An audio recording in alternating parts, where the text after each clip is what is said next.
No vídeo de hoje vamos trazer a análise das ações da ExxonMobil negociada com a BDR, EXXO34 e XOM, a Stock nos Estados Unidos, a ação americana. Antes de mais nada, bem-vindo ao nosso canal. Aqui a gente faz análise de empresas, fundos imobiliários, ações internacionais. A gente levanta uma grande quantidade de informações sobre esses papéis e trazendo uma insuma aí para você estudar de maneira mais aprofundada cada uma das ações para tomar a sua melhor decisão. Se o vídeo ajudar em seus estudos, fique à vontade para curtir, compartilhar e se inscrever em nosso canal.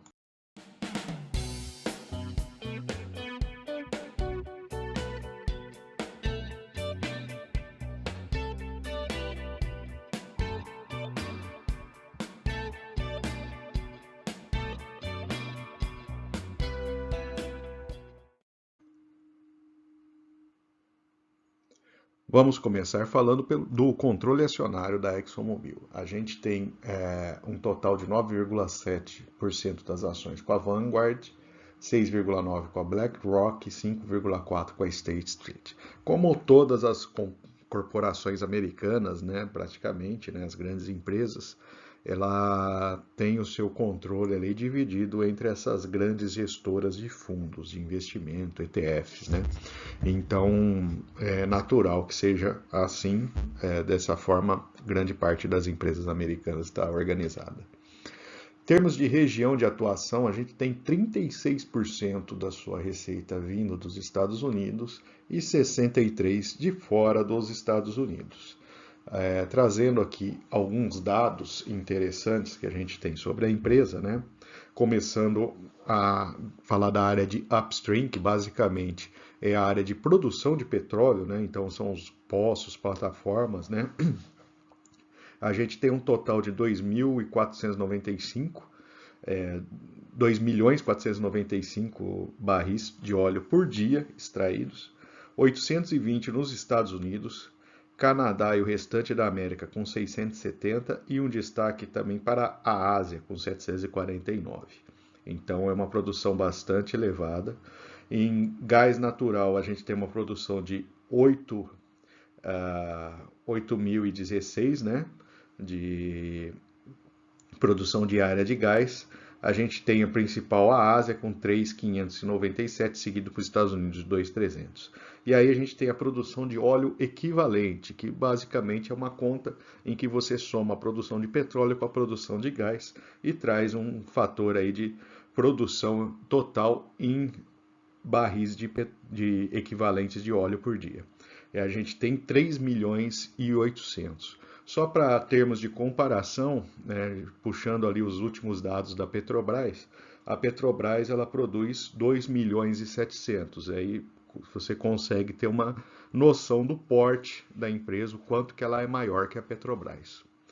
Trazendo agora para a área de refino, né, a gente tem as cargas das refinarias, 1.600.000 nos Estados Unidos, quase 1.200 na Europa e Ásia Pacífico 565.000. É interessante que apesar da produção de petróleo não ser na Europa, a Europa não é um continente que tenha grandes produções de petróleo, mas a capacidade de refino, né, muito mais próxima aos grandes mercados consumidores, então ela se concentra muito mais na Europa proporcionalmente.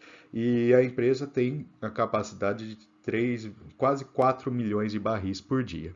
Para se ter ideia, a Petrobras, com todas as suas refinarias no Brasil, né, ela tem uma capacidade de 1.700.000 barris dia. Então, assim, é mais do que o dobro da Petrobras em termos de refino.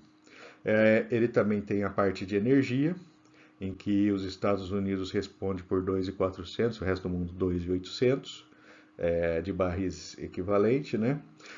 A gente tem produtos químicos, basicamente indústria petroquímica, né? 4.600.000, seria como se fosse uma Petrobras mais uma Braskem dentro da mesma empresa, né? Trazendo aqui para a realidade do Brasil, e uma área de produtos especializados de 1.900.000 toneladas. Então esse é o tamanho da empresa, trata-se de uma empresa muito grande, é uma empresa de produção de petróleo de um porte bastante elevado, com grandes capacidades, né? E como podemos perceber que atua no mundo todo. Então, também já fica a dica, né? Menos sujeita a interferências de um ou outro país, né? Então, assim, a realidade que a gente tem, por exemplo, no Brasil com a Petrobras, que grande parte da sua atuação é dentro do Brasil, e até o fato dela ser uma estatal, ela fica sujeita a interferências de governo.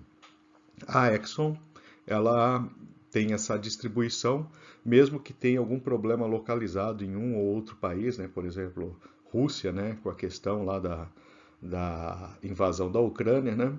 Ela não está totalmente exposta a um único país ou uma única região. Então, esse é um ponto bastante interessante dessa empresa. Trazendo agora um breve histórico, né, dos últimos 6 anos da empresa, então a gente pega esse horizonte um pouco mais longo, né, desde 2017, e a gente percebe, né, a receita da empresa ela varia muito de acordo com o preço do barril do petróleo, né. O ano de 2020 foi um ano complicado, como para várias empresas, a empresa registrou um pequeno prejuízo, né, perto da sua margem aí de receitas, mas a gente percebe de 21 e 22 um crescimento significativo, tanto em termos de receita quanto em termos de lucro líquido, chegando aí ao patamar de 50 bilhões de dólares de lucro líquido no ano. É um lucro bastante relevante, né? A gente percebe aí receitas na casa de 400 bilhões de dólares. É uma empresa gigantesca, né? Trazendo agora para os últimos resultados trimestrais, a gente teve que o primeiro trimestre de 2023 apresentou uma ligeira queda de receita em relação ao primeiro trimestre de 22, mas em compensação o lucro apresentou um leve aumento, fechando aí na casa de uns 10 bilhões de dólares. Então, é esse o porte da empresa, né? Uma empresa realmente gigantesca, entre as maiores empresas do mundo, de fato, né? Então, faz sentido que os números sejam impressionantes, né? Trazendo aqui nesse gráfico, a gente tem aqui a divisão dos resultados, os responsáveis pelo resultado da empresa, a gente tem 55%, que é a sua área de upstream, que basicamente é a produção de petróleo. A gente tem 35% em produtos de energia, que seja desde geração de energia elétrica até combustíveis, né, a parte de refino aqui dentro. Produtos químicos, 3% e 6,5% de produtos especiais. Esse tipo de resultado varia muito também na indústria de petróleo, até por conta de preço de petróleo, né? Então, se o preço do petróleo cai, a participação do upstream diminui, mas aumenta aí a participação de produtos de energia, né, de refino e tal. Então, essa a visão. É uma empresa integrada, né, de petróleo e tem esse tipo de resultado nesse momento.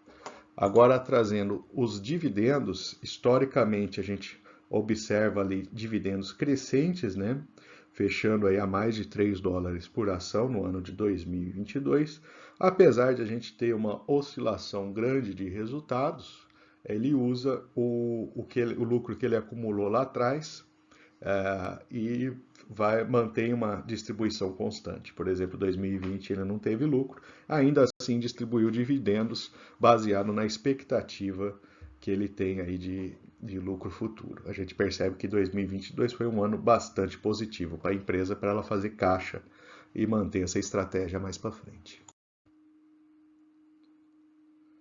Trazendo agora os dados de dívida da empresa, então a gente tem a dívida bruta apresentou uma queda de 2021 até 2023 e a dívida líquida apresentou uma queda maior ainda, ou seja, é uma empresa que está, depois desse resultado, principalmente 2022, está com uma posição de caixa bastante sólida. A gente que é brasileiro lembra da situação da Petrobras, que teve uma situação de caixa bastante crítica num passado recente, e a gente vê realmente, bom, a Petrobras conseguiu se recuperar, né? E a ExxonMobil ela apresenta um patamar de dívida bastante baixo pelo porte da empresa, né? O valor patrimonial apresentou um aumento aí, em 2020 apresentou uma queda, mas vem crescendo aí desde 2021.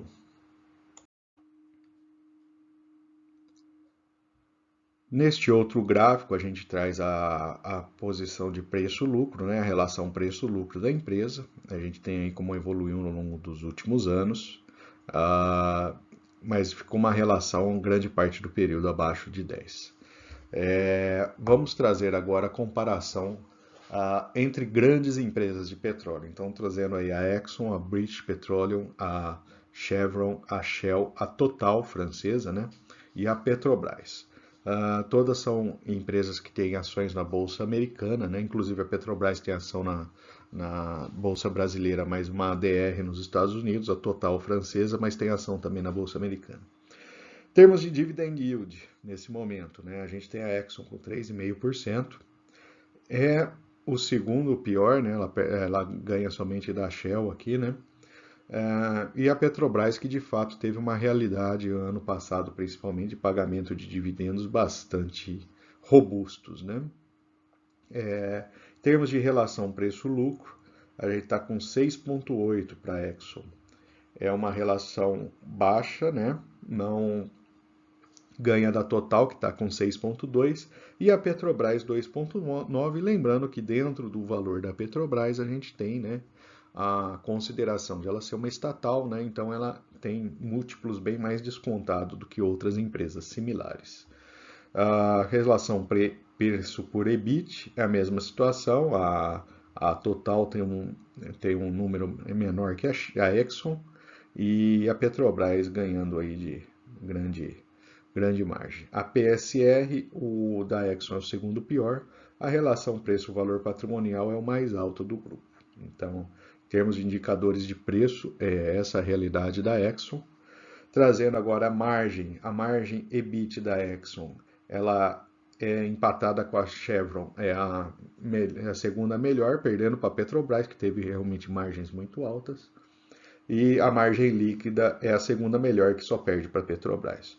O ROI da Exxon só fica abaixo da Petrobras também. Então a gente percebe que, mesmo sendo uma empresa global, atuando no mundo inteiro, ela consegue manter um alto nível de margens, né? E só perde, vamos dizer assim, para esse resultado, que foi um resultado um pouco mais pontual da Petrobras. Agora vamos ver a cotação da ação, né? A ação ela se desvalorizou bastante em 2020, né? A gente percebe essa queda significativa e desde então ela vem numa subida de preço, né? Ela está inclusive ligeiramente mais alta do que era praticado lá em 13 e 14. Quando a gente traz a informação para o valor intrínseco, a gente observa aí que o valor intrínseco calculado pela fórmula de Graham, ele apresenta aí um valor ligeiramente mais alto que a cotação da ação nesse momento. Resumindo as recomendações dos analistas, né, em média eles apontam aí para um valor bastante próximo ao valor intrínseco da fórmula de Graham, né, com uma margem aí mostrando que há uma expectativa positiva de crescimento de valor para a ação. Compensação, a maior parte deles tem uma recomendação neutra, né, e recomendações de compra e venda praticamente empatadas ali no resumo das informações dos analistas.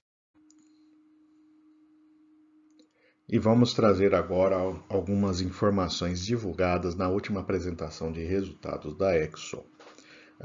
Nesse gráfico a gente percebe aí a variação dos preços de vários indicadores, né? Então a gente tem o preço do petróleo, né? O primeiro trimestre de 23, que é o pontinho azul aí dentro dessa área cinza, né? Ele está menor do que foi, por exemplo, o primeiro trimestre de 22, que é o ponto preto, né? Preço do gás natural apresentou uma queda bastante significativa, né? Olhando o ponto preto em relação ao ponto azul. Já as margens de refino apresentaram um crescimento bastante elevado. Basicamente, a margem de refino é o quanto que a refinaria consegue receber, né? Entregando seus produtos, lá gasolina, diesel, né? Já descontado do seu custo e o custo do petróleo que ela consome, né? Então teve um aumento bastante significativo. E a de produtos químicos, a margem apresentou uma ligeira queda, que historicamente, vamos dizer assim, o valor está bastante mais baixo aí do que tem sido praticado, né? Essa faixa cinza é a faixa de variação de 10 anos, então a gente consegue ter uma percepção bastante interessante em termos de preços, como estão se comportando, né? A empresa aí fechou com 11 bi de dólares de ano, né? Então ela afirma ter uma economia de custos estruturais de 7 bilhões. Ela aumentou a produção em 300 mil barris de óleo equivalente por dia. O fluxo de caixa da operação em 16 bilhões de dólares. E a gente conseguiu a distribuição de 8 bilhões de dólares para o acionista, né? Então, essa é a posição da Exxon, né? São números bastante impressionantes. Trazendo agora um pouco aí a variação, né, do trimestre anterior em relação ao primeiro trimestre de 23, a gente teve aí na questão de upstream, que é o petróleo, né, basicamente aí uma queda devido a preço, que foi compensada praticamente aí quase que em sua totalidade aí por outras medidas, até mudança aí de volume, né, e mistura de petróleo. Então eles conseguiram compensar de certa forma. A gente observa aí que a empresa fez alguns desinvestimentos, que fez cair em 130 mil barris de óleo equivalente dia, né? Mas em compensação ela teve um crescimento de 210 mil barris de óleo dia. E também a redução do tempo de manutenção, que esses são downtime, né? Dos poços aí, conseguindo compensar e produzindo um pouco mais aí do que tinha produzido antes. Na área de energia, a gente tem uma queda significativa, aí, principalmente aí por conta de manutenções, né? E vale aí a observação, né? A refinaria de Beaumont, ela fez uma expansão recente, né? E está já com operação confiável, então eles têm uma boa expectativa aí para a produção dessa refinaria, que agora retornou aí de uma grande manutenção, né? A produtos químicos, apesar de ter um grande aumento de margem, né, ele é uma parcela muito pequena do resultado, né? E aí um outro comentário também, a empresa entregou aí, né, uma expansão na área de polipropileno da refinaria de Baton Rouge. Então já é o primeiro trimestre de operação aí dessa expansão da refinaria, né? Em termos de produtos especiais, né, eles tiveram queda de margem, mas compensado aí também por melhora no seu volume e na sua redução de despesas, né? Então a gente percebe aí que a empresa ela consegue aí ela tem trabalhado muito forte aí buscando otimizar a sua estrutura de custo. Agora, em termos de segundo trimestre de 2023, né, o que se pode esperar para os resultados da empresa, né? A gente tem na área de petróleo algumas manutenções programadas e desinvestimento que devem reduzir em 100 mil barris de petróleo equivalente dia o resultado no período. Na área de produtos, né, de energia, o primeiro trimestre cheio da refinaria de Beaumont com sua expansão operando. Eles também têm previsão de reduzir menor calendário de manutenções, tanto nas plantas químicas, produtos especiais e produtos de energia, né? Eles devem ter na área corporativa, né, uma despesa de 400 milhões de dólares, né? Então, ele tem também um pagamento de taxas, né, que previsto na casa aí de 3 bilhões de dólares de impacto. Essa é uma visão aí dos projetos recentes, né? A primeira foto aí a refinaria de Beaumont, ela entregou 200 mil barris de capacidade, né? É a maior expansão de uma refinaria americana em mais de 10 anos. Então, é um projeto bastante interessante. A Bayton é uma outra refinaria que eles vão. É previsto o início agora em meados de 2023.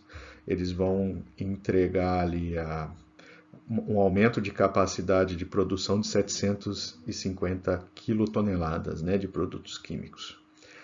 A Guiana Paiara, né, é o terceiro maior desenvolvimento offshore da empresa, né, são 220 mil barris. É um FPSO, que basicamente é um navio que tem a função de explorar petróleo como uma plataforma, né? Então é um navio que se posiciona sobre o poço, ele vai preso ali em todos os tubos, né, que conectam ao poço de produção e consegue aí extrair petróleo no fundo do mar. É previsto aí o início em quarto trimestre de 2023 e a Permian Cowboy Central também é uma outra expansão, né? Então eles devem aumentar em 50% a sua capacidade de processamento. Então a gente percebe que é uma empresa que está fazendo grandes investimentos e deve entregar aí maiores resultados, maiores volumes à medida que esses investimentos forem se concretizando. Em termos de expectativas para o segundo trimestre, né, então ele já coloca uma faixa ali, basicamente em termos de produção de petróleo, uma faixa um pouco mais alta do que foi produzido no primeiro trimestre. Produtos de energia um pouco menor, químicos também, e produtos especiais uma faixa um pouco mais alta. Então, esse é a visão que a gente tem aí da previsão da própria Exxon para o seu próximo trimestre. Vamos falar agora de algumas notícias recentes da empresa e também é interessante a gente trazer algumas notícias para ter uma visão aí do que tem saído na mídia, né, na imprensa em geral e os rumos que a empresa está tomando. Então, a Exxon ela fez um acordo de 4,9 bilhões de dólares com essa empresa chamada Denbury. Ela tem uma capacidade gigantesca de sequestro de carbono, né? Então, dessa forma que a indústria do petróleo ela busca se aproveitar um pouco melhor aí dessa pegada mais verde, né? Então ela atua aí investindo em sequestro de carbono para compensar ali o carbono gerado de suas operações, né? A, a Exxon também está tomando aí uma aproximação seletiva, né, para o seu crescimento da produção de gás natural, né? Então, ela está focando aí de maneira bastante seletiva, né?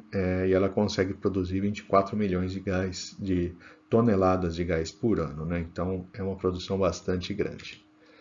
A Exxon, né? Também está sinalizando, né, uma queda no seu lucro, né?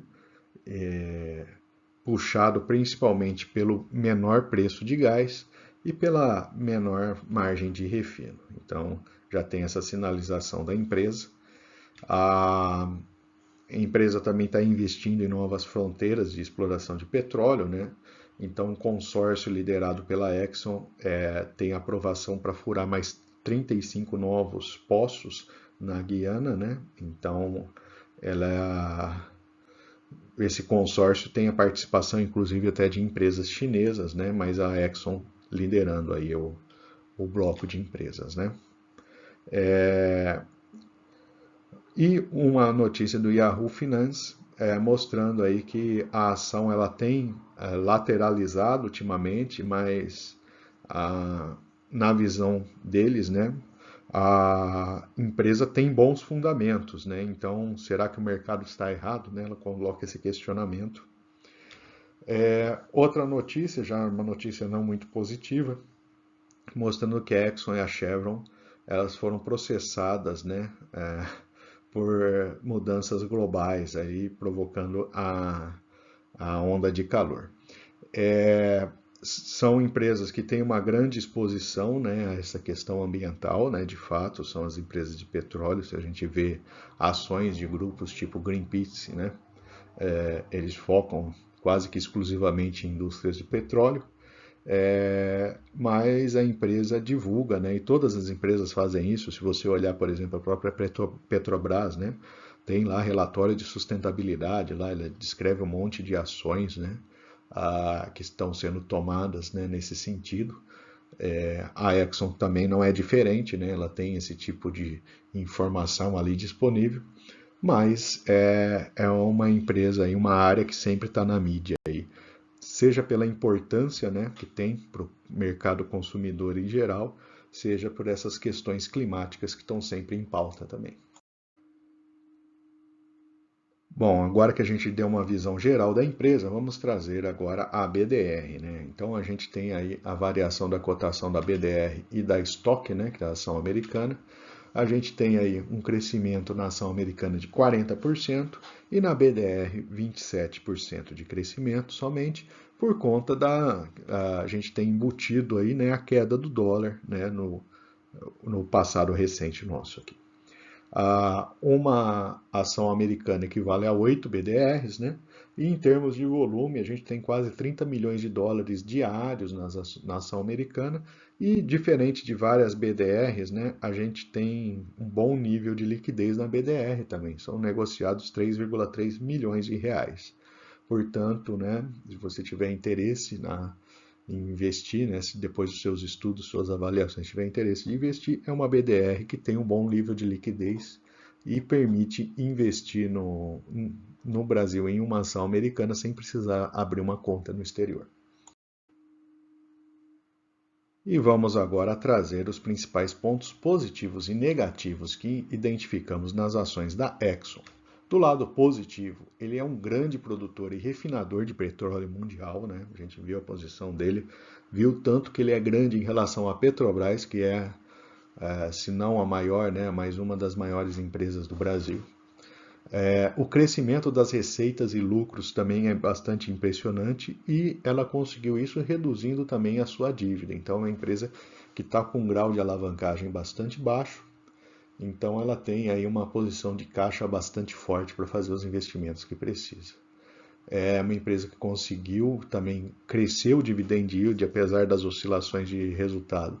Ela conseguiu crescer o dividend yield nos últimos anos, né? Um leve crescimento no dividendo pago, mas principalmente aí no passado recente ela teve uma queda de preço das ações que levou aí um dividend yield mais interessante. É uma empresa que tem margens elevadas e tem uma perspectiva positiva dos analistas da ação. Agora, o lado negativo, né? É uma empresa de commodity, então ela fica sujeita aos ciclos de mercado de maneira muito mais intensa, né? Então ela depende muito aí das oscilações do preço de barril de petróleo, né? Que é um preço que, vamos dizer assim, ninguém controla, né? Fica sujeito aí a discussões da OPEP, né? E questões geopolíticas, né? Da geopolítica mundial. Os indicadores de preço da ação nesse momento, né, não são tão positivos assim, né? Tem alguns indicadores que estão em posições intermediárias. E outro ponto, né, há uma questão que envolve essa agenda verde, né, que a gente vê, né? Então é uma empresa que normalmente, né, pela sua indústria, né, ela sempre está na mídia e em alguma parte, né, com reportagens não muito positivas sobre a empresa por conta aí dessa discussão aí dessa agenda ambiental, né, e esse tipo de questões. Bom, o que tínhamos para falar da empresa era basicamente isso. Se você gostou do conteúdo, se esse material ajudou em seus estudos ou vai te ajudar a buscar maiores informações da empresa, curta o vídeo, compartilhe e se inscreva no canal. Isso ajuda bastante na divulgação desse tipo de informação.